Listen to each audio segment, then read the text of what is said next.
What if I told you the most important war in the world right now isn't being fought with guns, but with money?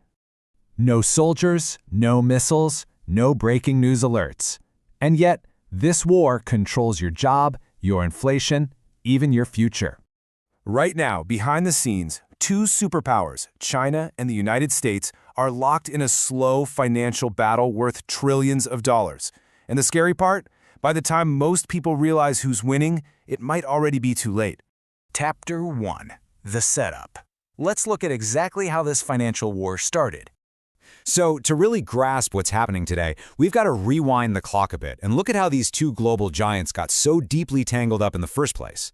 Back in the early 2000s, something totally unprecedented kicked off. America basically went on this massive shopping spree, right? Buying up cheap electronics, clothes, machinery, and most of it came from China. But while Americans were filling their homes with all these goods, China was quietly stacking up something way more powerful: US dollars. Because of all those exports, China was pulling in a staggering amount of American currency, and instead of just spending those dollars, they did something brilliantly strategic. They started buying US government debt. Now, the sheer scale of the money we're talking about here is just mind-blowing. Over $1 trillion. China literally became one of America's absolute largest lenders, piling up over $1 trillion in US Treasury bonds at its peak. To put that into perspective, when a country buys up another country's debt on a scale like that, they're essentially saying, hey, I am funding your entire system. But the flip side is, because of that, they now hold immense leverage over you. So this wasn't just some standard investment. It was and is an economic weapon just lying in wait. But, there's a catch, a huge one.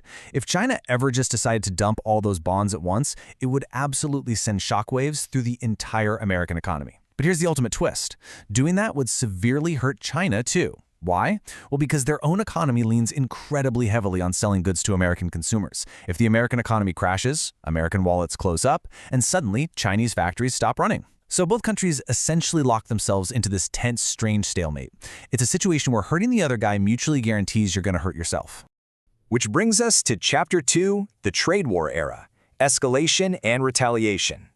Eventually, all this quiet, behind-the-scenes leverage just boiled right over into the public eye. Fast forward to 2018, and man, the tension became highly visible. Under President Donald Trump, the U.S. imposed heavy tariffs on a huge range of Chinese goods. But China didn't just sit back and absorb the hit. Nope, they immediately fired back with their own retaliatory tariffs. We weren't just talking about everyday trade policy anymore. This was direct, tit-for-tat economic retaliation. And global markets reacted violently. We saw massive ripple effects everywhere. Decades-old supply chains started shifting literally overnight, and global companies suddenly had to scramble, moving factories out of China just to dodge the crossfire. The so-called slow war was suddenly front-page news.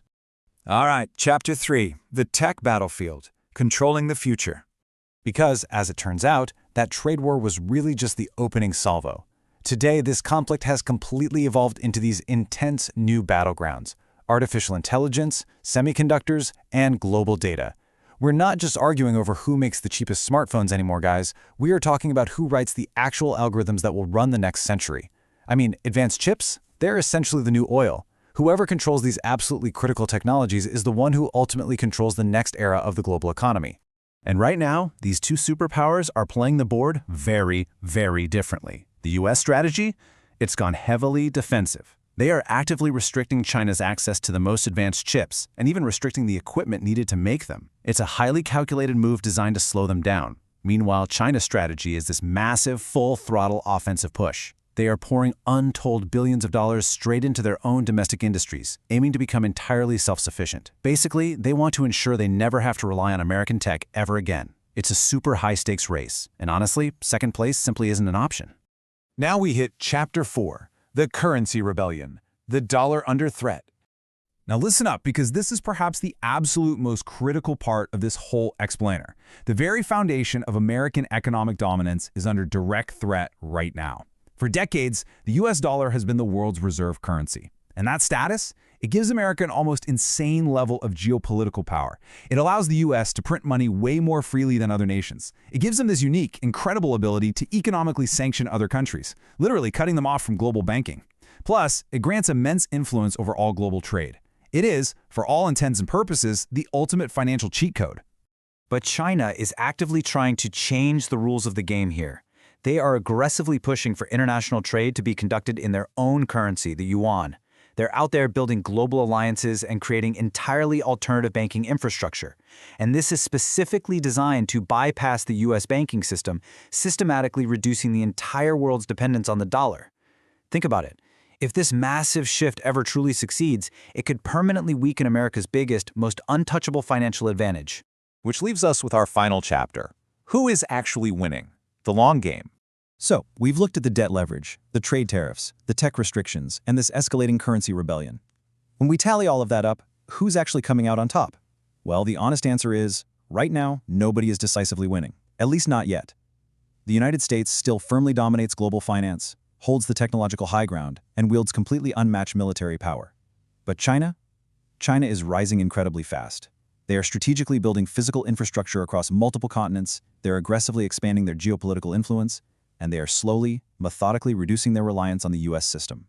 It really is a true clash of titans. Ultimately, you've got to remember, this isn't a traditional war. There's no clear ending, no peace treaty signing, and definitely no victory parade. It is a very, very long game. It's a game of ultimate patience, deep strategic planning, and sheer survival. Every single move on this board is highly calculated, and the timeline we're looking at stretches out over decades, not days. And I want to leave you with this final kind of haunting thought. The absolute most dangerous part of this entire silent conflict, it's that most people don't even realize it's happening all around them every single day. By the time it actually becomes obvious, it might already be too late. Thank you for joining me for this explainer. Make sure to subscribe, my channel like, and share your thoughts in the comments below.